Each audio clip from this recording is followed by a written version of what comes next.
Hello everyone, आप सभी का स्वागत है और एक नए वीडियो में। इस वीडियो में हम लोग देखने वाले हैं चैप्टर ऑप्टिक्स का दूसरा पार्ट, जो कि है वेव ऑप्टिक्स। ठीक है, वेव ऑप्टिक्स के बारे में इस वीडियो में हम लोग चर्चा करेंगे। ठीक है, आपका इसमें ऑब्जेक्टिव टाइप क्वेश्चन भी है, सब्जेक्टिव क्वेश्चन भी है। ठीक है, दोनों तरह का क्वेश्चन है। ठीक है, तो चलिए कुछ और बात फालतू का नहीं करते हुए हम लोग वीडियो में आगे बढ़ते हैं क्वेश्चन की ओर। ठीक है, पहला क्वेश्चन क्या कह रहा है, देखिए। Which phenomenon proves the wave nature of light? तो यहाँ पर आंसर तो दिया हुआ है ऑप्शन नंबर सी, डिफ्रैक्शन। और क्यों, देखिए। Diffraction is bending of light around obstacles which is possible only waves.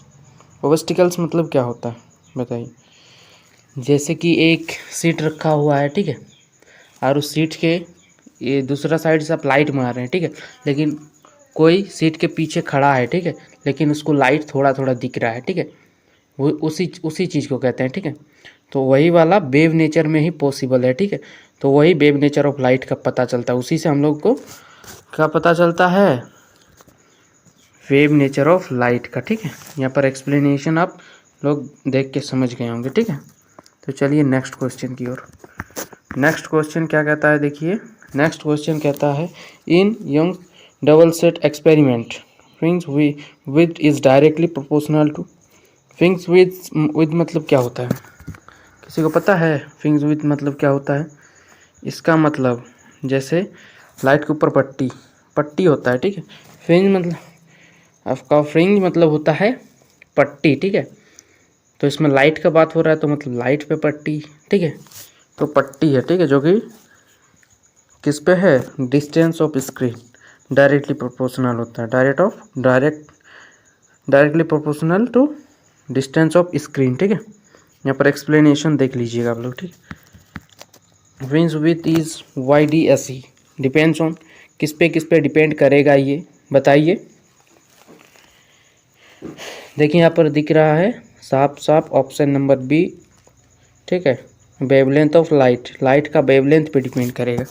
Wave क्या होता है, वेव किस तरह का होता है, ये है वेव, ठीक है ना, और एक वेव से दूसरे वेव, ठीक है, ये इसको इसी को कहते हैं हम लोग वेव लेंथ। ठीक है, उस पर डिपेंड करेगा। ठीक है, जैसे हम लोगों का नेटवर्क जो है ये किस तरीके से हम लोग के पास पहुंचता है बताइए। तो नेटवर्क जो है ये हम लोगों के पास केबल के थ्रू पहुंचता है। ठीक है, सेटेलाइट के थ्रू नहीं पहुंचता है। सेटेलाइट के थ्रू अगर भेजा जाएगा तो नेटवर्क बहुत ही स्लो होगा, क्योंकि सेटेलाइट से आने में वो उसको बहुत डिस्टेंस कवर करना पड़ेगा। ठीक है, और केबल के थ्रू सामने सामने टावर तक पहुंचता है, और टावर से वेव नेचर के द्वारा हम लोगों के पास पहुंचता है। ठीक है, इसी तरीके से पहुंचता है। ठीक है, तो चलते हैं नेक्स्ट क्वेश्चन की ओर। If wavelength of light increase, अगर लाइट का वेवलेंथ को इंक्रीज करा जाए तो, ठीक है, तो फ्रिंज ऑफ विथ विल भी क्या होगा, वो भी इंक्रीज हो जाएगा। ठीक है, वो भी इंक्रीज हो जाएगा। The central maximum of diffraction pattern is, क्या होता है, ब्राइटेस्ट एंड विथ। ठीक है, ये क्यों, central maximum has maximum intensity, क्योंकि सेंट्रल में इंटेंसिटी मैक्सिमम होता है। ठीक है, और उसमें सेकेंडरी मैक्सिमम होता है। ठीक है, in single set reflection maxima एक्वर when, ठीक है, ये तो फार्मूला है कुछ नहीं। ठीक है, एक्सप्लेनेशन में आप लोग देख लेंगे। ठीक है, which of the following is not coherent source, कौन सा सोर्स नहीं है बोल रहा है कोहेरेंट का। Two dependent bulbs, independent bulb, दो इंडिपेंडेंट बल्ब उसका सोर्स नहीं होगा। ठीक है, लेज़र लाइट होगा। ठीक है, light from same source beat into two. ठीक है, ये देखो एक्सप्लेनेशन यहाँ पर दिया हुआ है। इंटरफेरेंस इज ड्यू टू, किसके कारण इंटरफेरेंस होता है, A option number A superposition of waves. ठीक है, इसको हम ज़्यादा समझाएंगे नहीं, ठीक है, क्योंकि एग्जाम में ज़्यादा दिन बचा नहीं है। ठीक है, in YDSE dark ring from due to, इसका आंसर होगा ऑप्शन नंबर बी। ठीक है, which phenomenon explain colour in soap bubble, किस फेनोमेनन से हम लोग उसको एक्सप्लेन कर सकते हैं। ठीक है, इंटररेफरेंस। ठीक है, उसके बाद polarization confirms that light is, क्या होगा, option number B transitive waves. उच्चारण नहीं हो रहा है ठीक से। ठीक है, ट्रांसवर्स वेव्स। ठीक है, वेसेस लॉ रिलेट्स, ये किससे रिलेट है, refractive index and polarizing angle से। ठीक है,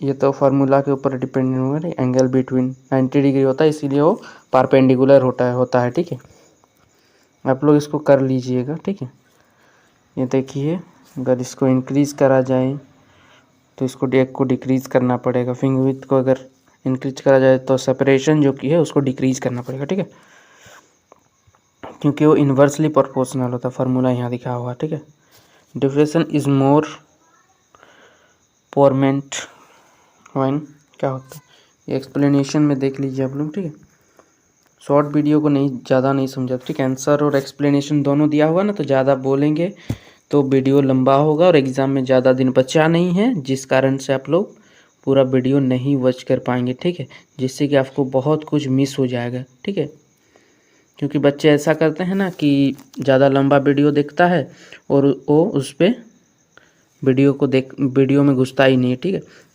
क्योंकि ज़्यादा लंबा दिखता है और उसका एग्ज़ाम सामने है। ठीक है, तो इसीलिए मैं वीडियो को ज़्यादा लंबा नहीं करूँगा। ठीक है, इसीलिए आप लोग देख लीजिएगा, क्योंकि क्वेश्चन भी है, आंसर भी है और उसके साथ साथ उसका एक्सप्लेनेशन भी है कि क्यों हुआ ऐसा। ठीक है, उस ओ वाला ऑप्शन आंसर में क्यों हुआ। ठीक है, ऐसा आप लोग देखिए, हम थोड़ा सा रोक रोक के जबर पार कर रहे हैं। ठीक है, आप लोग उसको देख लीजिएगा। ठीक है, आज थोड़ा सा तबीयत ख़राब है तो इसलिए वीडियो अपलोड करने में थोड़ा सा लेट होगा। ठीक है, इसीलिए हम ज़्यादा समझा नहीं रहे हैं आज। ठीक है, 18 नंबर क्वेश्चन देख लीजिए आप लोग। ठीक है, 19 नंबर क्वेश्चन देख लीजिए आप लोग। ठीक है, 20 नंबर क्वेश्चन देख लीजिए आप लोग। ठीक है, आप देखिए, हम लोग पहुंच गए हैं 2 मार्क्स 3 मार्क्स और 5 मार्क्स के कुछ क्वेश्चन में। ठीक है, आप लोग इसको भी कर लीजिएगा। क्वेश्चन दिख ही रहा है 1 नंबर, क्या है, what is coherent source of light. ठीक है, इसको आपको डिफाइन यहाँ पर दिया हुआ है आंसर नीचे। ठीक है, उसके बाद दूसरा क्वेश्चन है, तीसरा क्वेश्चन है, आप लोग देख लीजिए, उसके साथ साथ आंसर भी दिया हुआ है। छोटा छोटा आंसर है, ज़्यादा बड़ा नहीं है। ठीक है, अगर आप कुछ और बुक लिए हैं उसमें अगर बड़ा है तो आप बड़ा करके भी कर सकते हैं, छोटा करने से भी कोई दिक्कत है नहीं। ठीक है, जो आपको अच्छा लगे वही कीजिएगा। ठीक है,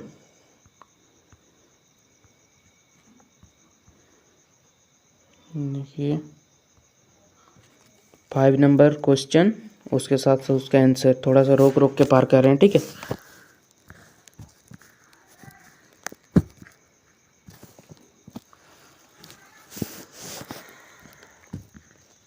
यहाँ पर आपका पहुँच गए हैं 6ठा नंबर क्वेश्चन। ठीक है,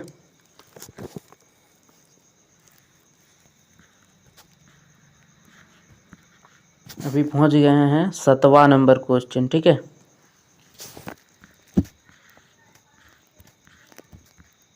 अभी 8वां नंबर क्वेश्चन। ठीक है, ये आप हाइगेंस प्रिंसिपल को जरूर कीजिएगा एक बार। ठीक है,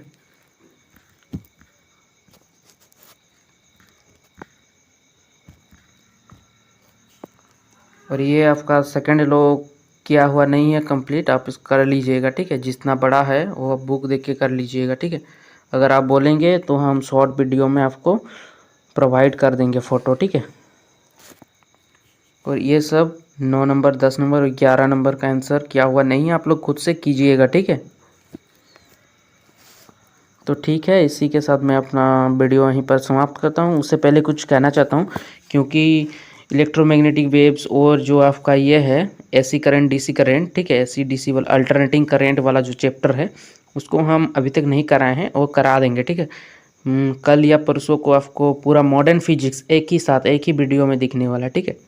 आपको उसमें थोड़ा सा शॉर्ट नोट्स टाइप का दिखेगा, वो आप कर लीजिएगा तो ऑब्जेक्टिव सब हो जाएगा। और आपका 3 मार्क्स 5 मार्क्स का कुछ इंपॉर्टेंट क्वेश्चन आपको दिखने वाला उसमें, ठीक है। तो आप कर लीजिएगा, उसका आंसर क्या हुआ नहीं रहेगा, ठीक है। क्योंकि तबीयत ख़राब है तो उतना समय नहीं और समय नहीं दे पा रहे हैं, ठीक है। और आपका एग्ज़ाम में ज़्यादा दिन बचा नहीं है, ठीक है। तो इसीलिए हम उसका एक छोटा सा वीडियो बना के कल शाम तक या तो फिर परसों सुबह तक हम आपको प्रोवाइड कर देंगे, ठीक है। तो ठीक है, आप लोग अच्छे से तैयारी कीजिए, बेस्ट ऑफ लक, ठीक है, धन्यवाद।